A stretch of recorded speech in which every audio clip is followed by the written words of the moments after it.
Hola, buenas noches. Estamos aquí con ustedes en una transmisión más de Facebook Live de la revista Proceso con mi colega Álvaro Delgado. ¿Qué tal, Genaro? Muy buenas noches a los que nos siguen en esta transmisión. Evidentemente el tema de este número es muy polémico, como polémica fue la designación de Manuel Bartlett como futuro director de la Comisión Federal de Electricidad, un político con más de 40 años de vida en el servicio público, con un pasado muy escabroso, muy difícil de superar, siendo él pues el último secretario de Gobernación, ¿no?, que duró 6 años en el poder, y con parte de esta historia que tú revives, ¿no, Álvaro?, en el texto de apertura, que es toda la polémica por el 88, ¿no? Sí, publicamos en Proceso esta semana varios materiales, entre ellos un reportaje bajo mi firma, que aborda, digamos, parte de la biografía política y administrativa de Manuel Bartlett Díaz. Y es importante, Genaro, y que también muchos seguramente de los que nos están viendo saben que si hay un medio de comunicación que informó a cabalidad sobre el sexenio de Miguel de la Madrid, del cual Manuel Bartlett fue secretario de Gobernación todo el sexenio, pues es Proceso. Así es. No hay medio de comunicación en México ni en el mundo, parece que nos estamos ufanando, pero no hay un medio de comunicación en México como Proceso que haya documentado de manera rigurosa, profesional, independiente, el paso de Manuel Bartlett por la administración pública, en particular el sexenio de Miguel de la Madrid, que ahora, precisamente ahora que Andrés Manuel López Obrador lo perfila como el director de la Comisión Federal de Electricidad, pues hay muchos actores que lo están cuestionando, y es bueno, creo, que se someta a escrutinio a un personaje de la política, en particular de un político, un administrador del poder, que le tocó ejercerlo hace más de 30 años, prácticamente hace 40 años, a partir de 1982 y hasta 1988, y en ese periodo se cometieron muchísimas arbitrariedades, no solamente en el ámbito de los procesos electorales, sino de arbitrariedades contra opositores políticos a través de la Dirección Federal de Seguridad, que era la policía política del régimen, que estaba a cargo de Manuel Bartlett, y también agravios de carácter político y electoral, como en este número de Proceso lo abordamos con un personaje como es Manuel Cloutier, hijo del candidato presidencial del PAN en 1988, Manuel Cloutier del Rincón. En este número de Proceso, este reportaje que está bajo mi firma, aborda precisamente varios de los elementos que han estado en el escrutinio público a lo largo de la carrera de Manuel Bartlett, y de manera específica la elección de 1988. Y Manuel Cloutier, hijo, hace acusaciones directísimas, no solamente opiniones, sino da información que está en el reportaje sobre la actuación de Manuel Bartlett, no solamente en la elección de 1988, sino el acoso que dice él hubo de parte de Bartlett contra la familia Cloutier desde antes de la elección de 1988. De hecho, Tatiana Cloutier, que bueno, también ahora está integrada al gobierno de Andrés Manuel López Obrador, o al futuro gobierno, en la biografía de su padre, ¿sí?, de Maquio, ella también aborda un poquito este asunto de las presiones que ejerció el entonces secretario de Gobernación, Manuel Bartlett. ¿Por qué crees, Álvaro, que por ejemplo, los sectores, digamos, de la izquierda, o sea, es decir, Cuauhtémoc Cárdenas en primerísimo lugar, que sería el directamente afectado, agraviado, ¿no?, más que Cloutier, o el propio Andrés Manuel López Obrador, ya, digamos, no sé si decir perdonaron, o ya no mencionan el tema del 88 de manera directa en el caso de Bartlett? Bueno, pienso que tiene que ver con la coyuntura política de 2018. Sí. Y finalmente esa es la razón por la cual López Obrador lo designa, sí, porque lo está designando no para reivindicarlo políticamente, sino porque cree que alguien como Bartlett, que se ha especializado en el ámbito del sector energético, puede sin duda hacer mejor a la compañía. No lo está poniendo, por lo menos eso indica el sentido común, para que destruya a la Comisión Federal de Electricidad. Y yo lo veo más bien en ese ámbito de la política del 2018, no de hace tres décadas. En el reportaje que yo publico también hay una opinión en ese sentido muy relevante de un expanista como Manuel Cloutier y como Tatiana Cloutier, que fue la coordinadora de campaña de Andrés Manuel, y que claramente, creo que eso es positivo, ha pintado también su raya respecto de Bartlett. Y este personaje es Germán Martínez Cázares. Germán Martínez Cázares fue presidente del PAN en el 2009 y en esa condición hizo diputado federal del PAN a Manuel Cloutier, y es muy amigo de Tatiana Cloutier. Y en la entrevista para Proceso, Germán Martínez Cázares recuerda lo que has también sabido, que él acusó a Manuel Bartlett en el 2006 de haber sido el artífice del fraude electoral de 1988, pero no solamente eso, lo acusó de ser presunto asesino del periodista Manuel Buendía. Y Germán Martínez Cázares, quien le ganó, por cierto, el juicio a Bartlett después de 6 años de litigio. El único que le perdió fue Lozano, por cierto, Javier Lozano Alarcón, que ha sido panista, priista, efectivamente perdió un juicio contra Bartlett, pero en el caso de Germán Martínez, él lo perdió, él hizo esas acusaciones y en la entrevista dice que él cree que Bartlett va a ser un gran funcionario de la Comisión Federal de Electricidad. Él dice que no tiene rencor, que tiene memoria, pero que es hoy lo fundamental apoyar a Bartlett para que su responsabilidad sea también clave en el éxito de Andrés Manuel López Obrador. A mí lo que me corresponde, pues yo he cubierto para la revista Proceso 2 legislaturas del Senado. Sí, del Senado. Bueno, ya son 3, pero una parte de esa legislatura fue la que me tocó cubrirle cuando estaba Manuel Bartlett como priista. Senador del PRI. Senador del PRI, y él encabezaba un grupo de rebeldes del PRI, a Enrique Jackson, que era el coordinador, que eran 11 de senadores, entre ellos José María Sauri. Y ellos desde entonces ya daban una batalla en este fenómeno que es esta fractura finalmente del PRI de su línea nacionalista. Al final de cuentas, Bartlett sí representa esa parte del nacionalismo priista que fue desplazado completamente por la tecnocracia, por el neoliberalismo, por la tecnocracia, por los Atlacomulco Boys o por los virreyes. Y ya desde entonces pues él emprendió un juicio de anticonstitucionalidad ante la Suprema Corte de Justicia por los contratos de apertura de servicios múltiples, se llamaban, con la Comisión Federal de Electricidad. Desde ahí empieza incluso su acercamiento con Cuauhtémoc Cárdenas, que aparecen los dos juntos en una foto en el 2003, ya hace 15 años. Ya después, Bartlett, no siendo senador, sino solamente en la banca, participó en los foros que Andrés Manuel López Obrador, como ex candidato presidencial, hizo en el sexenio de Felipe Calderón. 2008-2009. A partir de la reforma energética propuesta por Calderón. 2008. Y bueno, ya creo que en esta legislatura, nadie o pocos legisladores como Bartlett fueron tan contundentes y tan claros para argumentar en contra de las reformas estructurales, pero sobre todo de la reforma energética y eléctrica.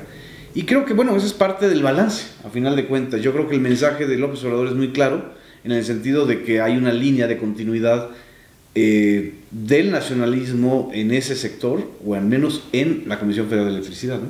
Así es.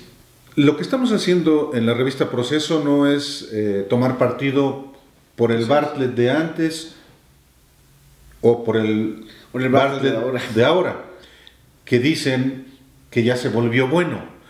La responsabilidad informativa, la responsabilidad periodística es abordar un asunto, en este caso un asunto de interés público como es el nombramiento de un personaje como Bartlett, para que la sociedad recuerde parte de la trayectoria de este personaje, que muchos que ahora, por ejemplo, votaron o no votaron por López Obrador, conozcan, por una parte. Y por otra parte, pues yo siempre he pensado que el periodismo no solamente es información, es también memoria, y este escrutinio, este examen al pasado de Manuel Bartlett es importante traerlo a cuento, porque efectivamente su vida no comenzó con el nombramiento que hace López Obrador, ni en esta etapa muy relevante también desde mi punto de vista de Manuel Bartlett como defensor del sector energético en general y de manera particular del sector eléctrico. Ahora, lo que también queda claro, Álvaro, y eso también es una provocación que hay que lanzar, que hay expedientes en la historia nacional que no están cerrados, no solamente el 68. El 88 no está cerrado, es decir, no está completa la historia, se sigue, es una herida ya abierta. El asesinato de Manuel Buendía es un expediente abierto, además, después de un sexenio o de 3 sexenios donde han habido tantos crímenes contra periodistas, y creo que el de Manuel Buendía inicia la etapa contemporánea de ataques a la prensa vinculadas con el narcopoder o con el crimen organizado. Por supuesto, el caso Camarena, que la DEA lo tiene en sus obsesiones.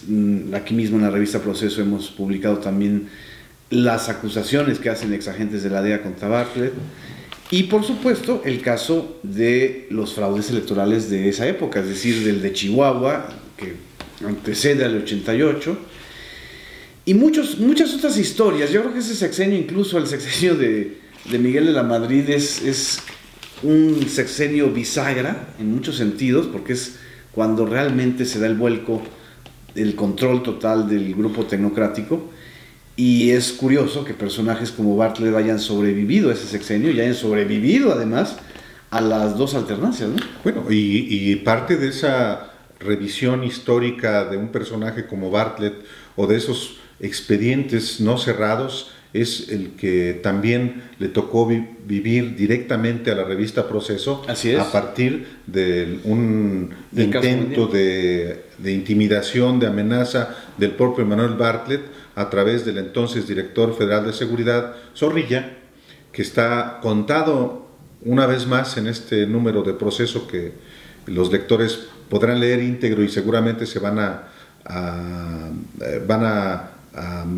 tener muchísima información que ni siquiera hoy en los medios convencionales se está difundiendo. Pero en efecto, el personaje en sí mismo da para hablar de asuntos que ocurrieron hace 30 o casi 40 años que involucran a este personaje y que no han sido cerrados. En efecto, un tema fundamental que hoy está indiscutiblemente en la deliberación, lo estuvo durante el proceso electoral, es el punto de quiebre que para México representó la instauración radical del capitalismo salvaje, del neoliberalismo por parte de los tecnócratas, que encabezaba desde el gobierno de Miguel de la Madrid, efectivamente, Carlos Salinas de Gortari, el gran beneficiario del fraude electoral, que tiene cómplices hoy vivos en el Partido Acción Nacional, como Diego Fernández de Ceballos y el propio Felipe Calderón, que fueron, como pues bien lo dice Bartlett, pero no porque lo diga Bartlett, es verdad.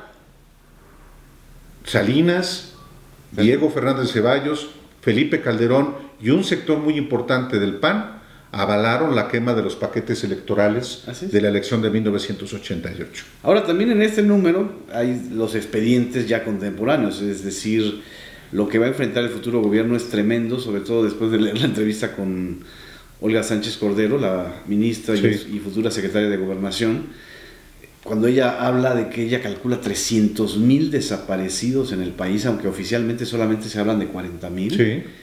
Y lo que menciona también Marcela Turati de la situación que hay frente a lo que va a empezar el día de mañana en Ciudad Juárez. ¿Es el día de mañana o pasado mañana? Es el 7, que es el día de mañana, que en Ciudad Juárez se inician estos foros. Así es. Que va a encabezar, que va a inaugurar el propio Andrés Manuel López Obrador en Ciudad Juárez, Chihuahua, con la presencia del gobernador panista Javier Corral. Y que va a ser interesante también ese encuentro. La parte política, pero aquí yo pienso que hay una cuestión más honda, más allá de lo político, que es el drama, la tragedia de la violencia traducida en desapariciones de muchas personas que no tienen nada que ver con las disputas entre criminales y que han sido arrebatadas los de daños sus familias, colaterales que decía Calderón. Los daños colaterales de los que hablaba efectivamente Felipe Calderón, esta barbarie que se ha extendido por todo el territorio nacional en lugares donde uno antes podía transitar libremente. Así es. Yo hablo por ejemplo, del caso de Jalisco, donde por lo menos en los Altos podía uno transitar por las carreteras sin ningún riesgo antes del 2006, y a partir de entonces eso se ha convertido no solamente en una zona minada, sino en un cementerio que alcanza dimensiones y además tremendo de genocidio. Tremendo que pase en Ciudad Juárez, que justamente en estos días ha habido un rebrote de la violencia, 30 muertos en un fin de semana, 11 personas ejecutadas en una supuesta casa de seguridad.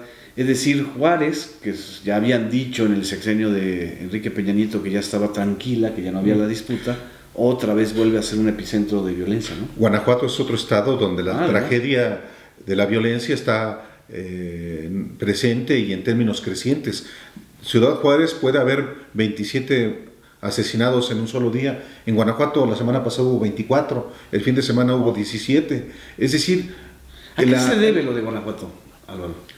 Yo pienso que es un fenómeno nacional, porque ya no hay estados libres. Pero Guanajuato hace 6 años no estaba en este fenómeno. Tiene que ver con la descomposición en general, pero también tiene mucho que ver con la corrupción en el estado de Guanajuato, la ineptitud del gobierno de Guanajuato, que es el único estado, por cierto, donde ganó, y por escaso margen, Ricardo Anaya en la elección presidencial de julio, pero en Guanajuato no puede ponerse como ejemplo de buen gobierno cuando la violencia está presente, ya no solamente en la colindancia con con Michoacán, que era lo que se le atribuía, ya es un fenómeno extendido en todo el estado, y León, Guanajuato, que se supone que era un municipio blindado, no solamente está presente el crimen organizado, sino la delincuencia común avasallante.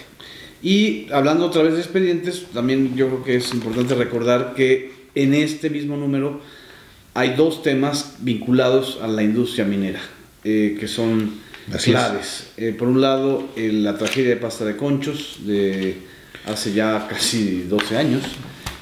Más de 12 años, fue el 19 de febrero del 2006 cuando murieron trabajadores de la minera de Jorge Larrea. De Germán Larrea. Y luego el caso, que este 6 de agosto se cumplieron 4 años del derrame de 400,000 litros contaminados en el río Bacanuchi y el río Sonora. Así es. También por parte de una empresa de Germán Larrea, que es el líder o el presidente del Grupo México, y pues uno de los hombres más ricos de México, y que efectivamente lo que ha hecho es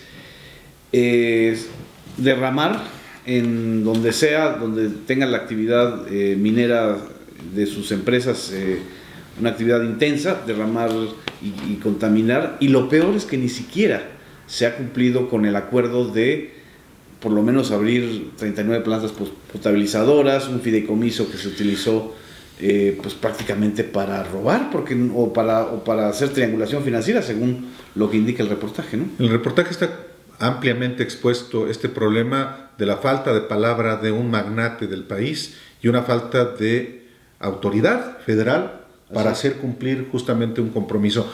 La revista Proceso está llena de asuntos de interés público. Otro de ellos es cómo en la Cámara de Diputados el PAN y el PRI se van, pero con un dispendio brutal. Un reportaje de Jesús Cervantes, nuestra compañera que da cobertura en la Cámara de Diputados. En fin, un número bastante denso en términos informativos. Lunes, y no te puedo dejar de preguntar que pues reapareció Anaya. Reapareció Anaya para que siguieras escribiendo de él, ¿o por qué reapareció?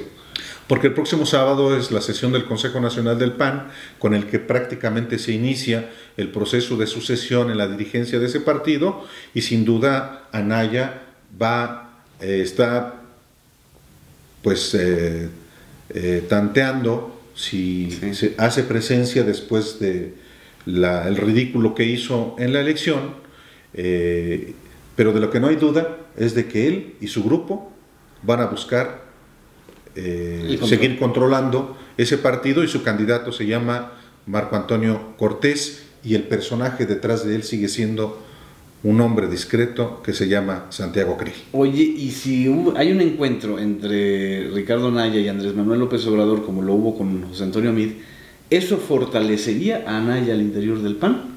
¿O simple y sencillamente no hay una incidencia directa en la vida interna del PAN? No creo que gravite en ningún sentido. Anaya fue derrotado de manera contundente, y así como Meade no se fortaleció en lo más mínimo con el desayuno al que lo invitó a su casa López Obrador, en el caso de Anaya pienso que va a pasar exactamente. O sea, que se fortalece López Obrador, pero no Anaya ni Meade. Pues Anaya, López Obrador está ultra fortalecido a partir del 1 de julio. Así es. Pues muchas gracias. Gracias, muy buenas noches. Nos vemos.